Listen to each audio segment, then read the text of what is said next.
Kasus dugaan malpraktek di RSUD Linggarjati, Kabupaten Kuningan resmi naik ke tahap penyidikan. Polres Kuningan menemukan adanya unsur tindak pidana dalam peristiwa kematian bayi yang terjadi pada bulan Juni 2025 lalu.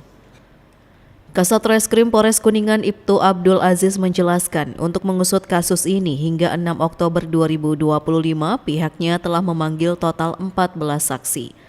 Mulai dari pihak keluarga, tenaga medis, hingga dokter yang bertugas di rumah sakit.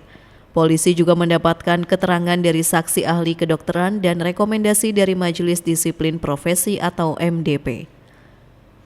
Dari hasil gelar perkara, polisi menyimpulkan terdapat unsur tindak pidana berupa indikasi kelalaian medis, sehingga meningkatkan status penanganan dari penyelidikan ke penyidikan. Meski demikian, hingga hari ini polisi masih mendalami substansi dari kelalaian tersebut dan belum menetapkan tersangka. Pihak Polres Kuningan menegaskan penentuan tersangka akan dilakukan setelah seluruh saksi tambahan diperiksa. Kasus ini terus menyita perhatian publik karena menyangkut hak pasien untuk mendapatkan pelayanan medis sesuai standar.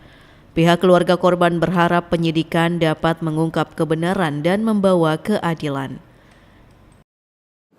Kasus perkara Rumah Sakit Linggarjati yang saat ini penyidik telah melakukan pemeriksaan saksi-saksi dan keterangan ahli.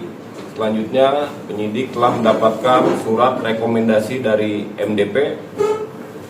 Setelah itu penyidik melakukan gelar perkara yang saat ini hasil gelar perkara disimpulkan bahwa terhadap perkara Rumah Sakit Linggarjati ditemukan peristiwa tindak pidana. Selanjutnya prosesnya dari proses penyelidikan ditingkatkan menjadi proses penyidikan. Diberitakan sebelumnya kasus ini bermula saat pasien bernama Irmawati mengalami pecah ketuban namun tidak segera ditangani untuk operasi sesar. Bahkan dalam kondisi darurat ini pasien harus menunggu hingga 2 hari. Penundaan tersebut berujung tragis. Janin yang seharusnya lahir selamat jika ditangani cepat dinyatakan meninggal dunia. Dari keterangan keluarga, pasangan Irmawati dan Andi sudah 7 tahun menanti kehadiran buah hati dalam rumah tangga mereka. Pemerintah Kabupaten Kuningan sempat membentuk tim investigasi dan menonaktifkan sementara Direktur RSUD Linggarjati sebagai respon atas kejadian ini.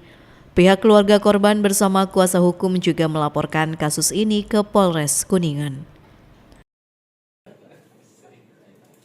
Bubut Sihabudin, RCTV, Kuningan.